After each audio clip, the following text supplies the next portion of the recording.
Hope everyone's having a great day. I'm just getting connected here.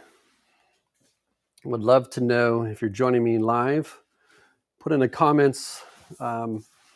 Just say hello. Let me know you're here. And then here we go. And then would love to turn this off. We're going to be talking about growing the business, event sponsorships, and some really interesting things that we have to announce. Those of you that were in our Multifamily Innovation Council showcase, the innovation showcase, you may already have heard some of the news that we dropped, which is a new opportunity for multifamily companies to get involved. Hello, Nick. Good to see you. Put in the comments, just say hello, that I know you're here. I want to talk about some pretty cool stuff today. Martel, good to see you. Hope you guys are doing well. I went live on my personal page yesterday, and it was pretty quiet. I think people were at dinner. But hey, you know what? We've done some pretty interesting things from these broadcasts. But today I'm talking about those companies that are sponsoring events. What's different about our 10th year in doing this? We've listened a lot from all the companies that have supported and have been involved at different levels of our community. Today, I'm going to focus on the Multifamily Innovation Council new partnership program. And I want to get into, even if you're out there and you've been to events. Hey, Barry, good to see you. Or good to see your comment. I don't know if I can see you yet. And hey, listen, I can bring somebody on the show. If they've got a private message, we can bring them on the show. But, maybe you've sponsored an event and you're trying to grow your business. Jeremy, good to see you. Eddie, good to see you. And so today, like one of the things as an event producer, I'm going to kind of give you a little bit of behind the scenes, what this all means and how these things make impacts for organizations. Eddie, good to see you. And, for the sponsor, I think one of the things I always think about is when we interact with our customers, like, what is their current situation? Like, where are they? And where do they want to go? And sometimes our prospective customers or the people that want to do business with us, they ask for things because they've always asked for things this certain way. And, in the event business, there are companies that do 200 a year. It's their platform, right? And they're timing their product launches, and they are building their sales teams around moving into these events and moving out of them. And there's a lot of things that go unknown about this process. And, a lot of things have changed with the process as well. So I want to give you kind of an idea of what we believe, listening and seeing big brands, some of the largest brands in the industry support our events. And then also, if you're not that brand, you want to compete with that brand and you want to level the playing field and sort of, have the fair shot at the same exposure without spending millions of dollars entertaining people. I'm going to show you, I'm going to talk to you a bit about that today. But one of the things that we asked our customers or prospects, as we get leads all the time for sponsorship, is who do you want to share time with, right? And where's your product on the journey, and how does it help the attendee make their business better, more profitable, make their customer experience better, whatever that may be. But at the end of the day, the sponsor for these events, nobody wants to sponsor. I'll be candid. Nobody. What they want is they want people using their product. And they want people to talk about how they use the product. And they want to support their sales team because they've invested in a sales process, a sales team, and they want their teams to succeed, right? And honestly, sometimes they know the technology innovators, specifically for the multifamily innovation platform, they have solutions to the crying pain sometimes of the client. And it's hard to get clients to say yes to stuff, right? And my whole idea around this is, listening to this for the last 10 years is, um, timing things is often difficult. You could have the right client, the right message, but the wrong time. And sometimes people fatigue on follow-up, and we miss opportunities. Larry, good to see you. All right, let me take your question here. How to measure ROI for event sponsorship seems to remain a mystery for many. Thoughts? That's such a great question. So I'm going to go through a little bit a 5-step system that I've developed to get millions of units selling a very boring product without ever hiring a salesperson or really interacting with clients in sort of steak dinners and big parties and stuff like that, right? And it plays out as a sponsorship as it does in the way that we interact with the world. And that process is what I call transfer of knowledge. Now, I think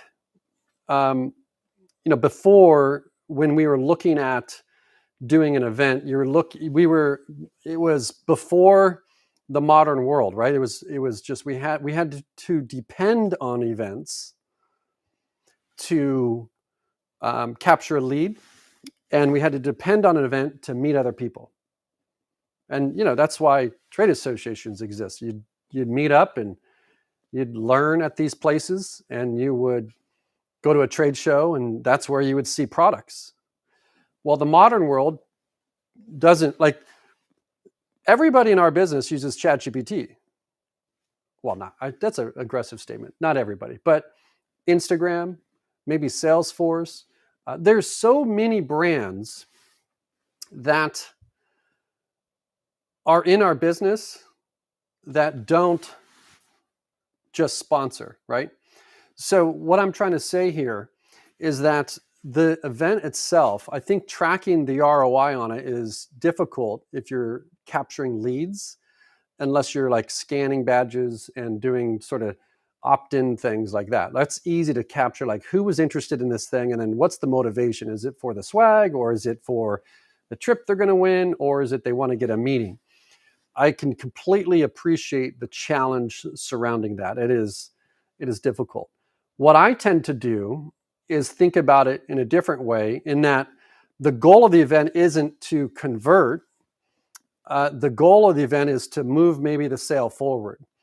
And so the question is, who did we talk to that are willing to introduce us to the CFO now, or is moving the sale forward because we just got more up close personal time with them, that type of stuff.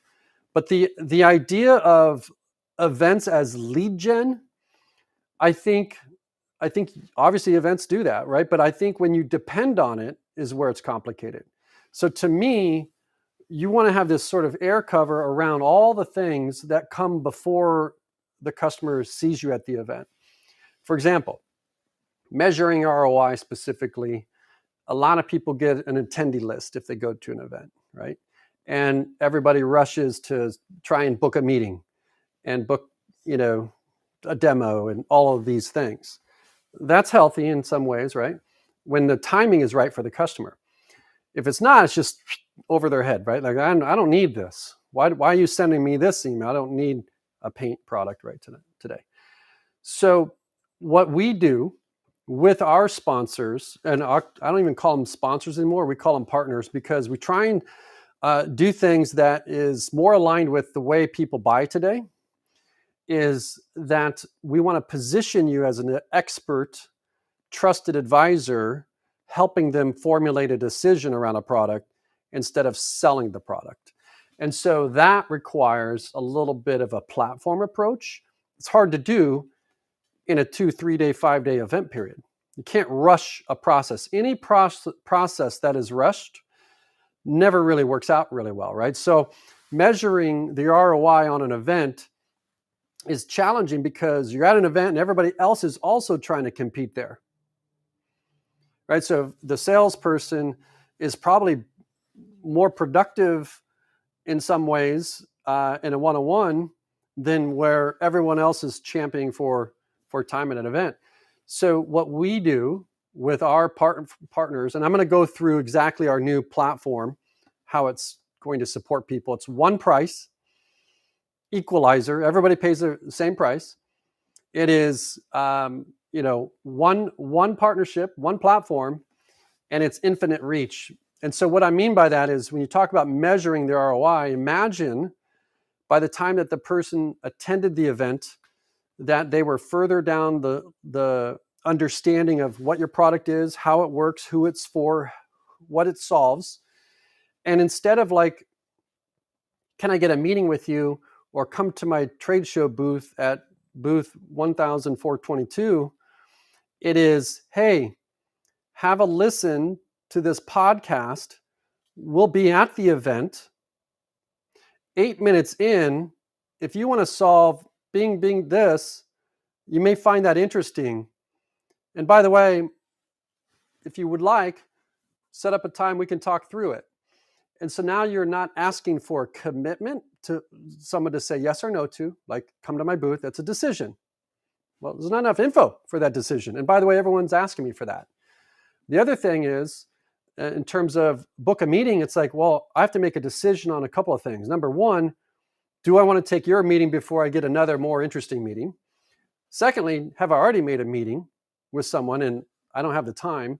Thirdly, I have to think about my calendar and my brain is doing work.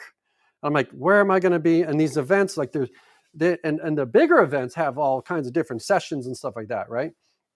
And so there's a lot of thinking that's going in. So when you think about measuring the success of something like that, I think we're at a disadvantage when we measure for like that kind of conversion. I think the conversion happens when you pull people out of that experience. And I'm not talking about at a dinner. I'm talking about, Jason Fried said this. He said, I believe it was him.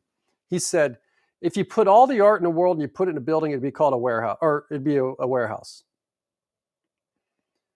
So when you pull one piece of art out of the warehouse, you put it on a white wall, shine a light on it, frame it, it's worth more, worth millions of dollars. But when you put all the art in one building, it's not worth as much. So measuring that and asking your salesperson to like make magical things happen when customers are holding back on uncertainties, looking at what's really a priority and all those types of things, and everyone else is competing for time, it's hard to measure that. It really is hard to measure that. Now, I'm not saying you don't do those things. I'm saying we do other things that other people don't do, like the art stuff. The pulling them out of the museum is the podcast, right? And maybe it's after you go to the event, it's the podcast after, right? And so now they're only looking at you. And so you may get the ROI of the event 8 months later.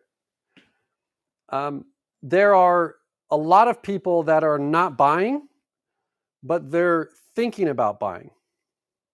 So when you come to the booth and you come to the event and your strategies are set up to structure and close and convert people that are ready to buy right now,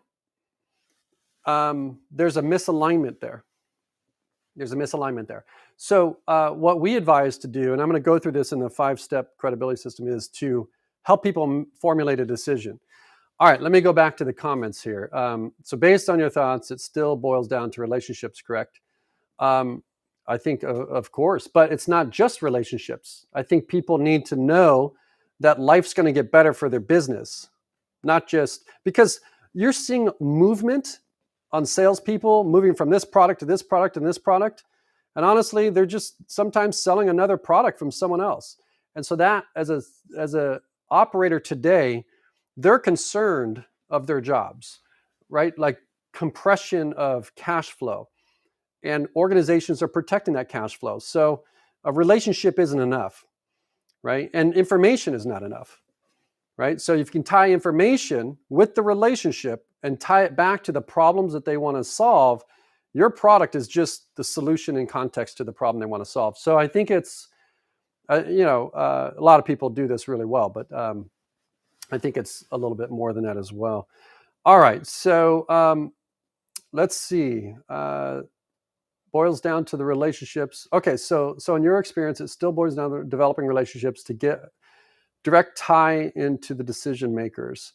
Not always. So this is why we're offering this new platform, our partnership.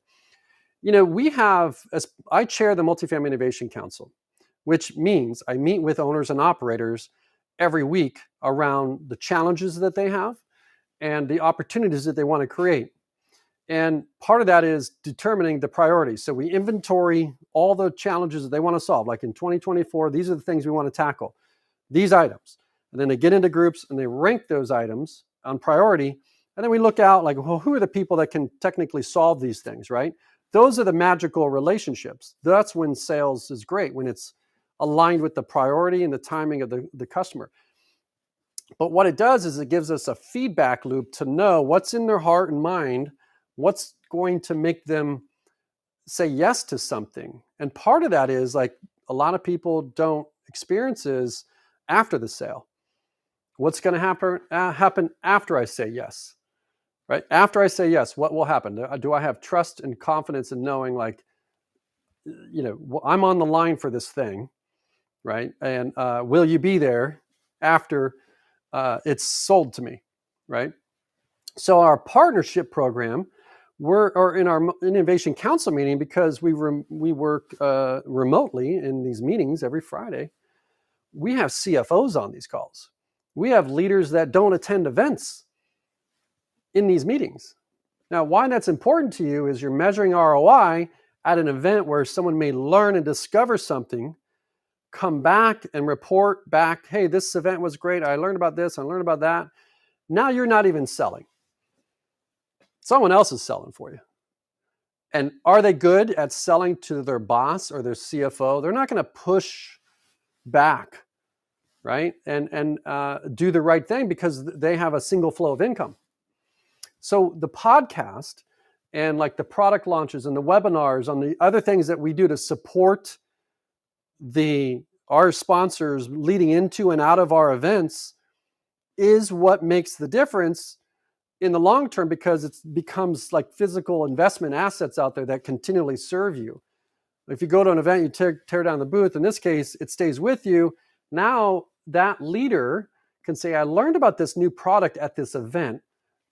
To Mark's point, the relationship's good, so they felt confident enough to make it a priority to maybe discover more conversations on purchasing it.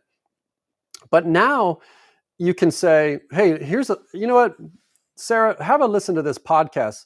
You'll understand what I'm talking about. It goes over everything it does, how it works, who it's for, and the difference it made in another company similar to ours. So now you have somebody on demand can pause it, learn, and feel like they're learning outside of a sales conversation. And it feels more authentic, it's more trusted, and honestly, it works, All right, Jeremy Brown, good to see you. Let's see, is social media relevant to multifamily from a contractor targeting multifamily, or should I target it to branding, which is what do I do? Here I am transferring knowledge to you. So I would say 100% it's important. It is working at scale. It is selling value and demonstrating in advance how you can create value for a customer. Now, what I would do, Jeremy, in this case, I wouldn't be, people want to feel that they're getting smarter and that the interests of the communicator is aligned. So I always say this, nobody wants our products or information. 0 people want the thing. They don't want our products or information. What they want is a problem to go away, or they want a bigger and better future for their life or their career. Now, they may be working at a company, and the motivation there may be they're working on a promotion. So does your product put them at risk of a promotion, Or does it put them in a position to make a big win, find some money, protect some cash flow for the organization, and get noticed internally? And then, and you can do these types of things in advance. So a lot of people don't do the social media enough. And when they do it, they look at it, and I'm not like a social media expert, but what I do know is we've got millions of people that we've reached. There's 11, 12, 17 some million people in multifamily. There's some small circles that are going to be engaging in your world, but there's a lot of people that are, especially in multifamily, that are not motivated to like a post. So you may be doing a post or making a statement or an article, and you're like, is this working? I can tell you it is working. It will work. And what I mean by that is, don't optimize for, like, did people comment and engage? Don't optimize in social media for, did someone share it or did someone like it? I have people that message me on LinkedIn privately all the time. I go back, I'm like, look, I got one comment on this post, but I got 4 meetings, big meetings with customers. Now, I'm going to tell you why that's happening.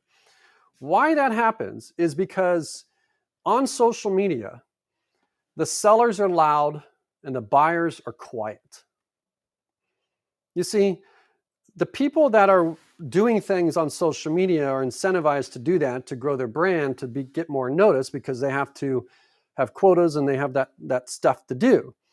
And they'll create noise and engagement and all these things. And that's good. I mean, they're stirring it up and all that stuff. But I'm going to tell you, the buyers have no interest. I have buyers that have even zero. They don't even have a photo on their LinkedIn page.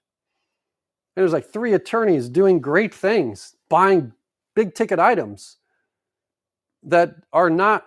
They don't care about growing their following. They don't care about who liked their post and all that stuff. But when they're on a podcast and they care about their business, and someone's talking about how they've solved a problem for a client similar to what their portfolio is shaped up to be, they will find you. I've done it for years, 10 years. And I've done it because I had to do it.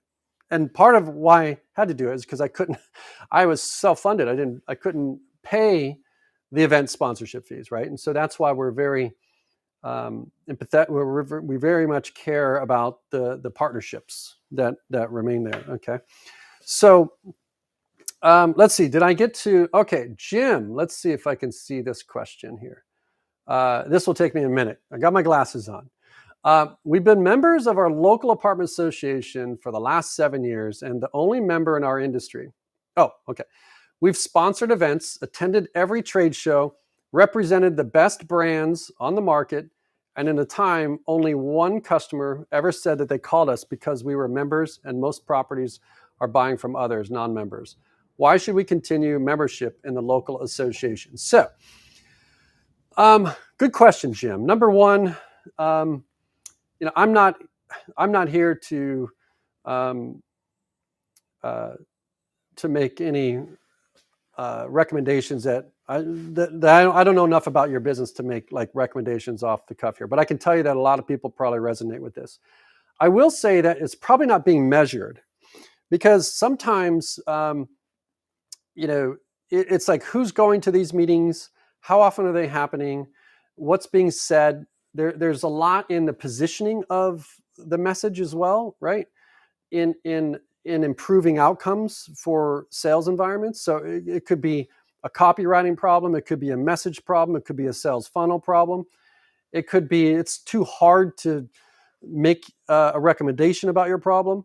Also, if you want to just kind of tell me what's the product, that would be really helpful too. But I think the associations are especially the local ones. It's a sort of a no-brainer and cost-wise, right? And I think the local ones are really affordable on the trade show floors and things like that. Like if you're a local operator and you have a certain market, Indianapolis, and you're doing your thing, I feel like that's you're probably already part of the association anyway, right? So I don't know that that's I don't think life gets better by just unplugging that, right? I think that there's probably adjacent things happening from the time that you're investing there that you may not know about. I have, like, we had someone join our innovation council. I didn't realize for 4 years they've been doing this and that and listening to this and listening to that, and then finally joined as a member, right? So you just never know when they're ready to buy, and that's something hard to time. But I don't think pulling out of that really benefits you in any way. It's no longer I need to be here or there. You need to be everywhere. And it's more about what happens as you move into the event and out of the event that makes the difference, right? So if you're only concentrating at the time there, that could be a challenge. All right, let's look at Larry's question here. Larry, can you help advise for those who use the ready, shoot, aim philosophy on social media versus ready, aim, shoot philosophy? Maybe I need to understand that. Ready, shoot, aim. I know that's the decision-making thing, right? Like fire, aim. So I think maybe if you want to give me a little bit more clarity, I want to make sure I answer the question properly. Can you help me advise for those who use the ready, shoot, aim philosophy on social media versus ready? So maybe help me understand, Larry. I'll come back to that. What you mean by that? Thank you, Jeremy. I hope that was helpful. Jim, EC chargers, is this the EV? Okay, that's what I thought. I mean, you should be killing it. All right. I think with that product, people don't understand it, right? And then there's other things involved that you may not have access to, like the director of facilities that understands the true integration that's required. And then you have, it's not something they've bought before, right? So you're training the customer as much as, for me, what I tell my EV strategy teams is that a lot of the demand that they're losing from not having EV at properties, they don't even know about, because the EV driver is very smart and they know where the chargers are. So they may be losing demand because they don't have these things in place. But I think, reach out to my team. We'll talk through what that could mean for you. But I think, especially if you're to local apartment associations, you want to make sure you're talking to the right buyer, right? So if you're not talking to the right buyer and you need more of like a head corporate office approval, then you want to start thinking about, like, how can I help the person I'm investing in this event with? How can I help them pass it on and convert an introduction or a sale? All right, let's go. Larry, Jim Bird. Okay, volunteer for the membership committee. It's work, but everyone will know you and your company when you're done. Absolutely. So get involved. Like, that's the relationship piece. Okay. Social media often has no plan or targeted audience, but those who develop a plan for social media are just more effective. Larry. Now, here's what's interesting, Larry, on that. I think this whole social media thing has evolved. It's no longer like it's not necessarily like who the followers are or who the audience is. If I talk about Taylor Swift, I will attract people that like Taylor Swift. So it's not even like, where do I get and push people out? It's you're catching a feather instead of pursuing it, right? So if the feather was floating right here and I created some force to catch it, I would, in my pursuit of it, would push the feather away. So I want to catch it. So what I want to do is I want to get some clarity around who do I want to spend time with. And by the way, who has come into my program or my product and achieved incredible results? Who was that? And I want 10 more of those. That would make a difference in my company. So what do I know about them? Okay, great. Well, let's talk about things that they care about. And when we talk about those things that people care about, like the Taylor Swift comment, then people will engage and you'll draw them in, and then you have an opportunity to have time and energy spent understanding their world. Working with you, what's the difference that's going to make in my business? All right. Who has any questions? So I have, I think I've gone through all of them here. Larry was the last one here. But if you have questions, I'm going to introduce our official Multifamily Innovation Partnership Program. And it's an opportunity. Like I said, it's one partnership, one price, and it's infinite reach, and it's throughout the year. And it has, some people want to read. Some people want to listen to the podcast. Some people want to do what I'm doing here. Some people want to see it in action, right? Some people want to meet you personally, and some people need the facts and figures, right? So that's what we're providing, is support in those areas where people don't have to build a team to do that, because that's ultimately the challenge. Is they're depending on, think about, like, why would somebody wait for an event to happen to launch a product? You see this all the time. I run an innovation conference. We don't do just tech. This is about the profitable multifamily company.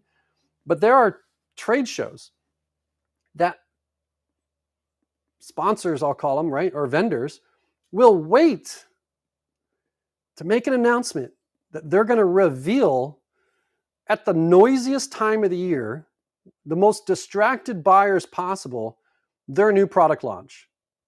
Makes no sense. It made sense before we could do what I'm doing with you right here. But it makes no sense today. Imagine doing that product launch. Like I said, if you had all the art in the world and you put it in a museum or a building, it would be called a warehouse. That's where that's where everybody is. So that press release should sit outside, where it's only one thing coming across today. This new thing happened.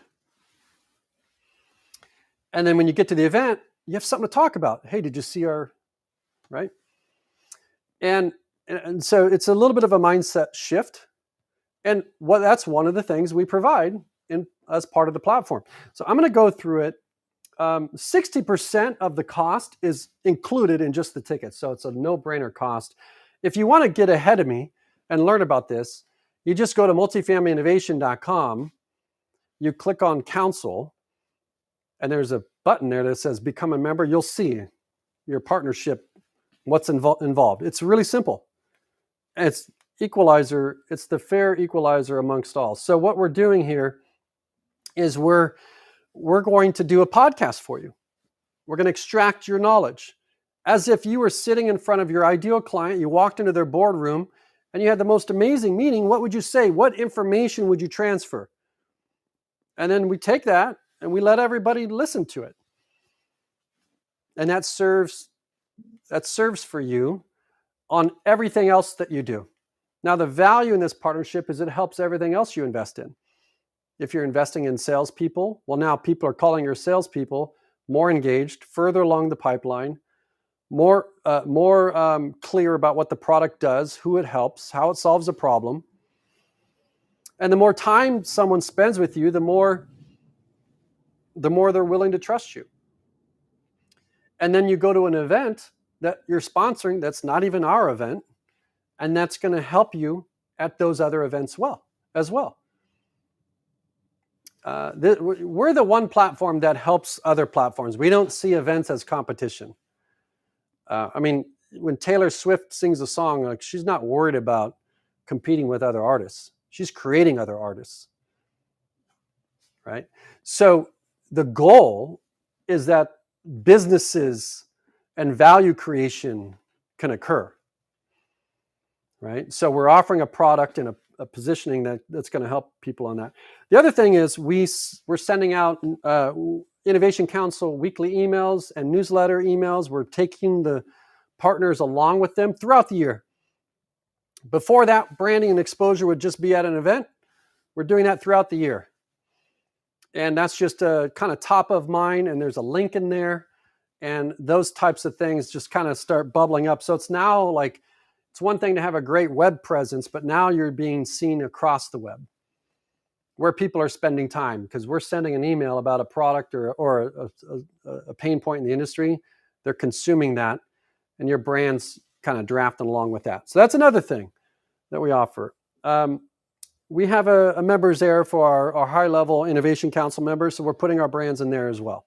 So that's something that every week, those that attend the meetings, they watch the replays, or we share notes and ideas, and we have things that we do with internal meetings that they go there. So you're in a private area. It's like a podcast of Innovation Council meetings, but it's not available. It's private, right, to our members. We have press releases that we're producing for people. We're going to help you write them in a way that resonates for the audience, right? We're going to help you write that. And that's going to, again, it's going to help you with every event that you invest in, if that's a local association or some of the greater events out there. There's all kinds of branding stuff. We do these gift boxes. We have these little boxes. We're sending these to people's homes. Guess what? People work at home. We send them gifts, books to read. I mean, you think about swag, it's on-demand swag to their home. So those are the types of things we're doing, plus the in-person events exposure there. And then even when I'm not going to go through the whole stack of everything, but those are the things that you may not be doing now, and it's too costly to do it on your own. And even if you did, you wouldn't have the distribution to get it seen. And so that's what we're helping brands with there. Who has any questions? What are the challenges that you're seeing? I'd love to, and I'll be candid, whatever that may be. And I could do a couple things. I can take questions, or I can go over the roadmap for trust and credibility. We've acquired like all of the customers, not all of them, but you know what I mean, a lot of them with this way. But put in the comments, would you rather me take questions, or do you have questions, or do you want to hear the roadmap to trust and credibility? You tell me. You're in charge. This is your show. Hey, if you want to come on here, send me a message and we'll get you a link.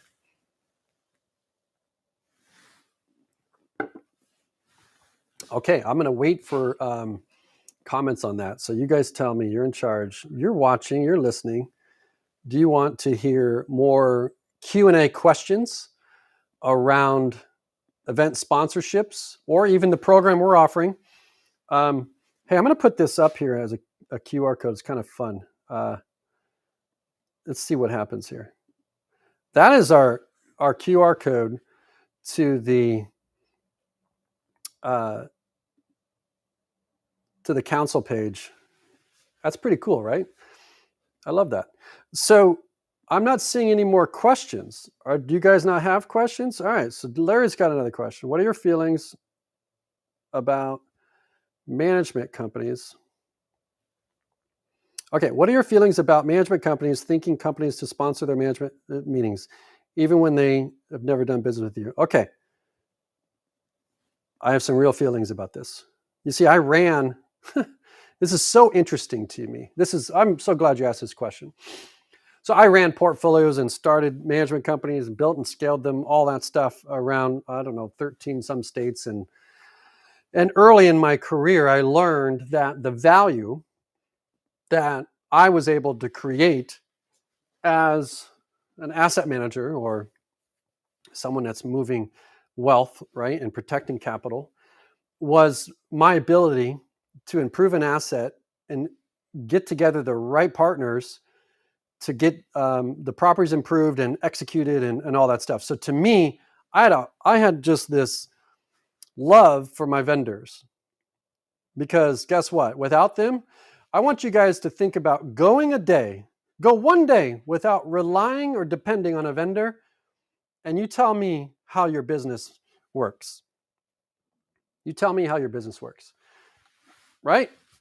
And the problem with that is it upset me, because there would be committees. And this sometimes happened at the associations who were trying to raise capital and funds for parties and events and stuff like that. But internally at companies, they would have annual parties and things like this. And it would be like, call our vendors. And I thought that was so inappropriate.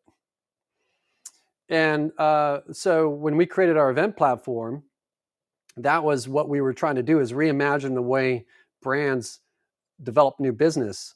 And they didn't have to rely on, like, that's a tough decision to be in, to say no. Like the bootstrapped company probably doesn't want to say no to that, and maybe feels that they have to, right? I think it's not good. I don't recommend doing it. I would say if you're a management company listening today, don't do that. If a management company, but at the same time, I'm going to tell you, as an event producer, it is very expensive, right? So they're thinking about, how do we make this happen? But it's very expensive. I think it's like, ends up being like $73 a gallon or a person for us, just to give them coffee and tea.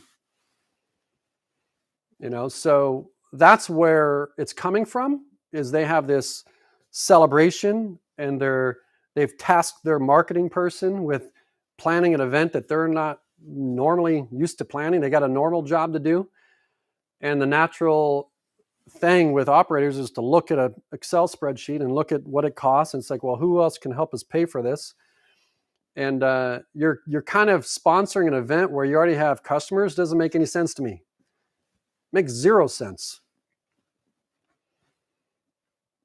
It makes zero sense to me. Let's see. Go, Patrick. What are your feelings about? Okay. So Jeremy Brown, let's look at this question here. How do you gain access to decision makers such as asset managers, people that look to partner with contractors, the ones that truly understand having the right partner? So that's what I do professionally. That's what we do, is we bring people together. How I do that is we talk about the things that asset managers care about, right? So maybe the asset manager doesn't think they have a problem and is searching for your product, but they may be thinking, like, how do I hire a management company? So go share with somebody, or bring in an expert. I don't know, and create that content that draw, like, what does an asset manager even need to do? What do they care about? Where are their concerns? What are their risks? And show up in that channel, and you end up introducing your product and service in that strategic way. All right, James, let's see what you got here. And hey, congrats on your new move. Awesome. Go hit James's profile. He's doing some fun stuff and taking the action, I think, that people need to take. So looking forward to connecting with you too, upcoming soon. Let's see, great points. As someone who has been on the marketing director marketing side of things for years, I think it's excellent point to remember that all of these things, social media events, associations, and other sponsorships, you can no longer just sign up for the thing and expect automatic business in return. Squeeze the opportunity to create a plan for developing the conversation. I highly suggest partnering with great folks like Patrick and Multifamily Leadership, who have built this into their business model. Well done. Oh, thank you. That was nice of you. I didn't know we were getting there. That was awesome. Well, and again, look, I will tell you this. Everybody's a vendor. So there's no difference there. Every company, unless you're the investor, and they may be syndicators and still not even the owners, like they have LPs or something, right? So at the end of the day, people want value created. They want value created. And so we got to think about how we create value for people in advance. And so when you invest in the events and things like that, you can move the sale forward. I'm going to continue to take questions while you guys are here. Thank you for the info. Please reach out to. Okay, I think I might have missed that one, unless that comment cut off. what we're doing is we're helping you become like an outside innovation arm. Like we're giving you the tools that are going to get you noticed throughout the year, so you have continuity. Your brand's been exposed where people are spending time with us, and the people that are spending time with us care about making their business better, more efficient, more profitable. They're forward thinking. We're celebrating things with them, and we're doing things differently. You know, we focus on innovation, technology, and leadership. So you know, you have investments, the properties, and then you have the business that oversees it. And if you want to have a great investment, you have to have a great business that oversees it. So you'll notice we're really the only platform that focuses on the business, right? And we're a platform that focuses best in class on innovation, technology, and leadership, but not for just technology alone, but because when the technology or the solution or the partner that comes into our business, it's what happens next that makes the magic. Like I hired you and I bought your thing, and then because of that, this happened. That's what's missing, and that's why we've developed the Multifamily Innovation Partner Program. And we talked to our innovation council. We asked them, and the number one thing that they say is it's tough to make decisions, it's noisy, and they can't make decisions inside sales conversations. So we've created a platform where we can help you become the trusted advisor, the expert, sell at scale, transfer the knowledge, have the information out there where people can discover it and call you. And then it supports everything else that you do. If you're going to NAA or OPTEC or AIM, which is coming up, you know, these types of things that you're doing to work with us would help those platforms as well. All right, Larry, let's see here. Can we talk a little bit about how you get the multifamily property folks to join, listen, and participate? How do we get them to join? Well, we are very specific with what we do. First of all, like at the beginning of the year, and we stay in pulse with this, is we ask the owners and operators, like, what's important in your business? What are the problems that you have? Like, what are you struggling with, or the challenges, and what do you want to knock down? And then what are you trying to do? Are you trying to move into this direction? You're trying to implement this, or you're trying to be more profitable here, whatever that is. Like, what's the best, like the ideal state of your business? And we take that information, and then what we do is like an amazing feedback loop. It's like spending time with ideal customers all day long, or all year long. And then that's what we decide to talk about when we do a podcast. That's what we decide to talk about when we send an email to a webinar. That's what we decide to talk about on stage, right? Not who paid us, but who in the Innovation Council wants to solve this thing. That's how we draw them in, because it's the things they want. So that's how we do that. In terms of joining the innovation, look, great marketing pushes people away as much as it draws in. A lot of people focus on how do I get the people. Our marketing is great repellent. Okay? What would somebody that can influence in purchasing decisions on 20,000 units want to experience at an event? If they were on a podcast, how would they want to hear the information?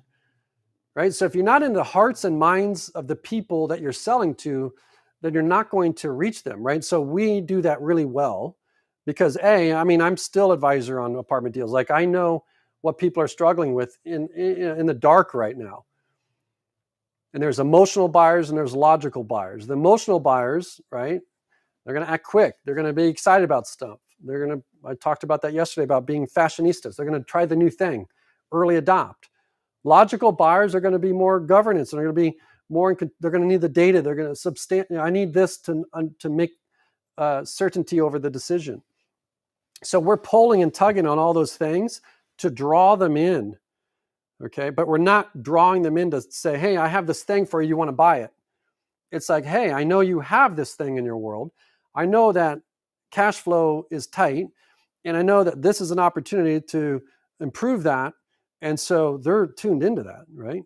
And then, oh, by the way, now there's a product or a solution that actually helps the person do the thing they want to do. And that's what we're talking about here. Let's see. All right. Do you want me to continue to take questions, or do you want me to go into the roadmap for trust and credibility? I'm happy to do either one. If you've been tuning in, multifamilyinnovation.com. If you click on council, I'll pull this off the screen here. I forgot I left that up there. Multifamilyinnovation.com. You can see our new program. It's incredible. It's a no-brainer on cost. I always look at how do you make an irresistible offer? Well, if it's 100 times or 10 times more costly to do the thing you're offering, then you know you've got a winner. And if it can create results and outcomes, then you know you have a winner. And also, it levels the playing field. Everybody has the same offer, right? So it's a pretty exciting thing. And we've listened to people. We've asked what this is, and it delivers throughout the year. And it includes in-person experiences, and it includes press, and it includes strategy, it includes social media, right? It includes all those things. So definitely, if you have a brand, it's not for everybody. It's for those that have a product that can actually help somebody. Like if it's, you don't want to market if you're not doing good things, right? Like you're just going to market more problems, more bad reviews. All right, so I'm assuming there are no more questions. Is that true? Are you guys thinking deeply about this and have no more questions, or do you want me to go through the? I'm going to give you 30 more seconds, and then I'll go through the trust and credibility if I don't get another question. And while I wait for that, I'll take a drink of water.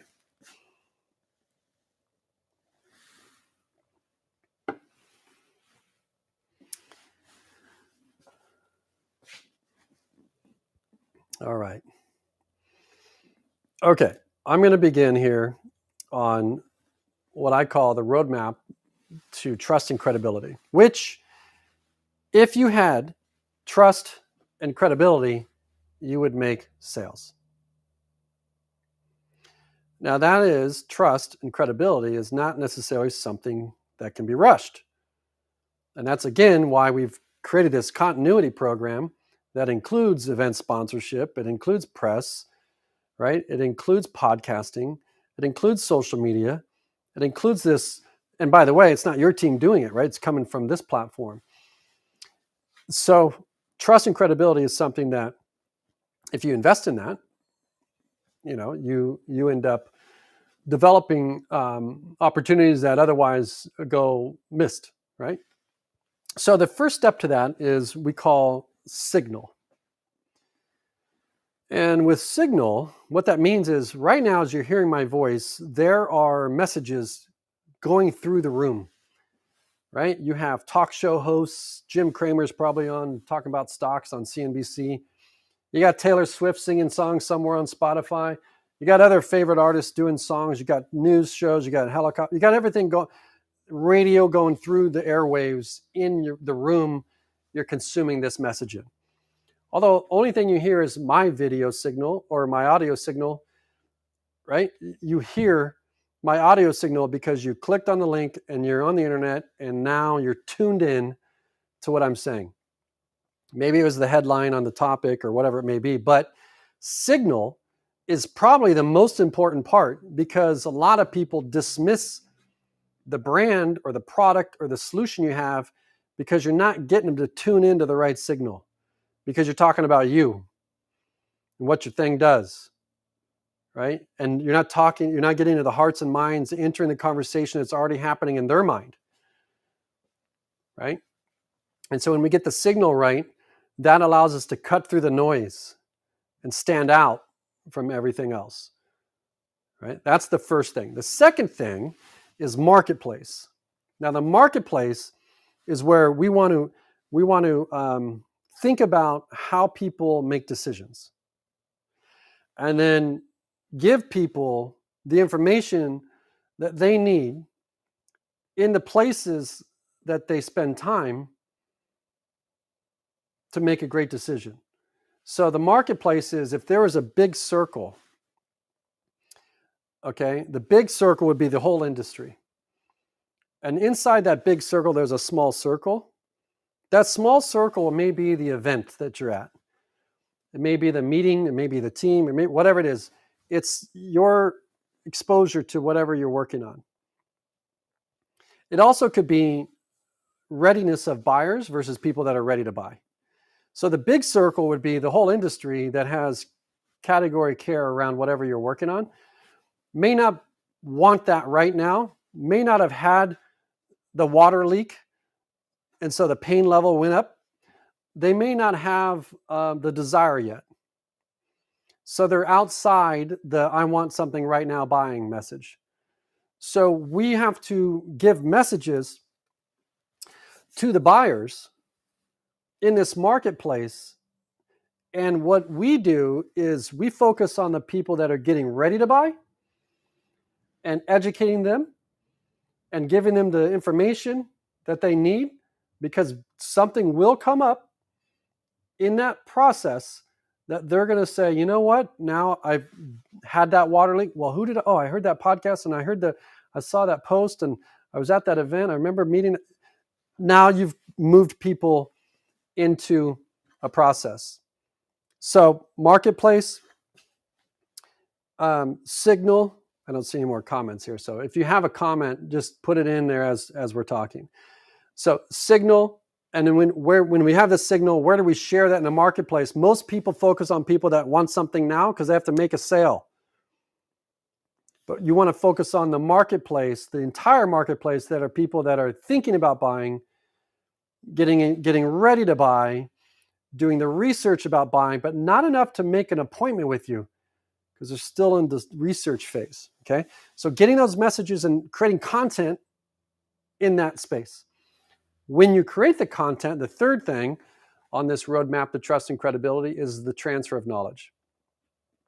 And so I call that it's like kind of like you got pain, where they are and where they want to go. And so you're trying to kind of organize. When you educate, you're trying to move people towards the desire they want or away from the problem.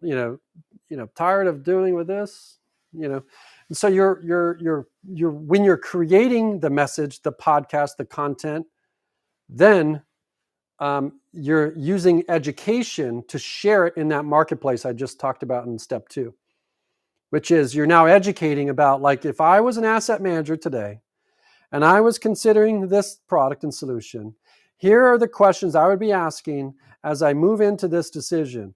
And I'd be moving into this decision at least 90 to 120 days out from my next acquisition. And when I look at that acquisition, here are the things I'd be considering. And so now what you're doing is you're the educator helping them think about something that may come up, but it's in context to the thing they want to do. They want to buy that property. And when they buy that property as the asset, they want it to go well. And so now you're just you're creating that movement. And by the way, these could just be conversations with people, right? When you have the right signal and you've cut through the noise and you're dealing with the marketplace in a way where you're helping people formulate a decision. And then when you're doing that, you're educating them, right? Making them smarter or more informed and more useful, right? Then you're seen on that fourth stage, which is credibility, is you're seen as the trusted advisor. You're seen as an expert, not a salesperson. You're seen as the expert helping them figure out how to do the thing that they want to do for the thing that they want to do. And your product kind of is the solution to that. And so when you are the expert or the trusted advisor, sales is easier. So that's important. The fifth phase is conversion. And conversion is really simple because they've moved through these phases. They know all about you. You've transferred the knowledge. You've helped them make a great decision. And naturally, you're seen as the trusted advisor and the expert. Naturally, there may be a conversion where they're like, it's time to talk. And when they come in to talk, you don't have to rush all that other stuff. Everybody's trying to do all that other stuff in a demo or a meeting or a trade show conversation or a sales call. And what I'm saying to you is that conversion conversation looks more like, well, what's your current situation? What are you wanting to have happen? And then you just decide, like, is your product somebody that can help them do that? Well, we actually have I know you've seen some of our content. You listened to the podcast when you mentioned that, when you called. You know that we've helped that company. Now, is this your current situation? Okay, is it my understanding you want to do this? Okay, well, we actually do have a program for that, and the product is this, and here's how this works, and this would be the next step. What I see everybody do is they miss steps 1 through 4, signal, marketplace, education, trust and credibility, and they go right to conversion. Can I get a meeting? Can I get a call? Book a meeting, come to my demo, come to my booth, come to the dinner. They just only do conversion. Okay? We actually do everything sometimes without even any sales people. We have done that, right? We've sold products that are very boring, hard to buy. With that process, if you can do all that stuff really good, people are buying things. They don't like to be sold things. Right? And so there's conversations that they're having internally about, will this work? Will this work for me? What will this be? How will it happen after I buy it? Like, you got to deal with those things in the education phase. All right. Is this helpful? Is this helpful? I got a few of you on here. If you have questions, I'm not here to do any speeches, but I just took you through the roadmap for trust and credibility, the 5 stages, the signal, the marketplace. The signal is cutting through the noise, getting the messages right, and that's copywriting, getting the desires and the pains and problems and all that stuff understood, so then you can relate to them. And then we had marketplace, which is not just selling to the people that want to buy right now, but helping the people that are thinking about buying buy. And then when we talk to those people, we're educating. Education-based marketing, revenue-based branding. Everything we do should move the needle financially. And if you're educating the right people to formulate a good decision to buy your product, you're going to do sales. And then if you're doing that, you're seen as a trusted, that's the 4th stage, a trusted advisor, credibility. The outcome of trusted advisor is credibility. And if you have credibility, sales usually is easier. And then you're converting. And your conversion is just, here's where you are, here's where you want to go. Well, we actually have something that can actually help you do that. And you already know all about that because you went through those steps before we got to conversion. Now, most people don't do those things. They do conversion only. They hire people, they get funding, they hire people, they exhibit, they tear the exhibit down, they do SDRs, they cold call, they follow up, fire people, rehire people, transfer. Like, it's just conversion only. Conversion only. What else? Anybody else have any questions before I move through this? I've given you the roadmap. I've spent a lot of time with you today. Roadmap to trust and credibility. I'm going to give you an opportunity to join the Multifamily Innovation Council as an official partner. You go to multifamilyinnovation.com. You click on council. There's a button on there, and you can kind of read about the council if you want. There's a button on the page that says become a member. When you come down there, you'll see 2 options. You're an owner and operator, or you're a multifamily vendor, partner, solution provider. And you can see what's in the offer. It's incredible. It's a no-brainer. It's not something that I think that we're going to be able to do for a long, long time in terms of the offer, but we do want to make sure this makes sense. And I know people are spending a lot more to do this as it stands. So I'm going to leave you at that. If you guys don't have any questions, I'm not going to make you hang out with me. I mean, I know you want to hang out, but let me know. I'm going to leave it open for a few more. If you have any questions about anything I mentioned, the roadmap, the trust and credibility roadmap, or any other just comments that you may have, let me know. I'm going to click this back up.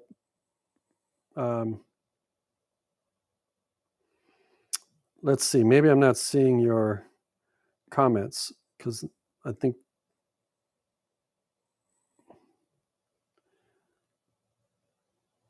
there we go. Okay. I had to refresh this. I was like frozen on a screen. I have to see the comments. I can see them here, and I can see them on my iPhone, but I don't see anything else coming in. So I'm going to let you guys go. And the way that you can reach out to us, you can go to the website, multifamilyinnovation.com, click on council, click become a member. You can see the offer there. You can actually purchase right there.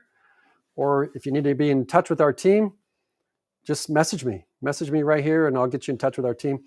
And looking forward to having you guys as part of the program. With that, I guess I'll see you guys on the next stream. All right. Have a great day. See you later.